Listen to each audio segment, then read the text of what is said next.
آنے والے ایام آخر جانے والے ایام سے ہی تو جنم لیتے ہیں۔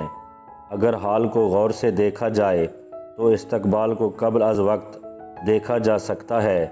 اپنی فضیلت کو فضیلت کے طور پر بیان کرنا ہی فضیلت کی نفی ہے۔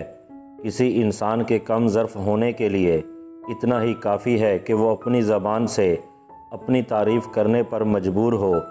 دین میں دھوکہ نہیں، اگر دھوکہ ہے تو دین نہیں۔ دانا نادانوں کی اصلاح کرتا ہے، عالم بے علم کی اور حکیم بیماروں کی۔ وہ حکیم علاج کیا کرے گا جس کو مریض سے محبت ہی نہیں۔ وہ غیب جس کا علم عطا ہو جائے وہ غیب نہیں کہلاتا۔ غیب وہ ہے جس کا علم بندے تک نہیں پہنچتا۔ ایسے غیب کا تذکرہ بھی نہیں ہو سکتا، اور اللہ کے لیے کچھ غیب نہیں۔ زندگی اور عقیدے میں فاصلہ رکھنے والا انسان منافق ہوتا ہے۔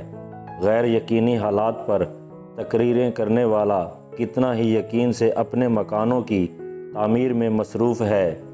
بھائی، آپ نے زندگی میں پہلا جھوٹ کب بولا؟ جس دن میں نے یہ اعلان کیا کہ میں ہمیشہ سچ بولتا ہوں۔ اس دنیا میں انسان نہ کچھ کھوتا ہے نہ پاتا ہے، وہ تو صرف آتا ہے اور جاتا ہے۔ انسان کسی کو شریک زندگی بنانے سے پہلے اس کے حال اور ماضی کو دیکھتا ہے، لیکن یہ بھول جاتا ہے کہ اس کی رفاقت میں اس نے مستقبل گزارنا ہے۔ انسان اپنے آپ کو جتنا محفوظ کرتا ہے اتنا ہی غیر محفوظ ہوتا جا رہا ہے۔ حالات اور وقت کی تبدیلیوں سے بدلنے والے تعلقات سے بہتر ہے کہ انسان تنہا رہے۔ اصل ترقی یہ ہے کہ زندگی بھی آسان ہو اور موت بھی مشکل نہ رہے۔ جو انسان اپنی وفا کا ذکر کرتا ہے وہ اصل میں دوسرے کی بے وفائی کا ذکر کر رہا ہوتا ہے۔ وفا تو ہوتی ہی بے وفا سے ہے۔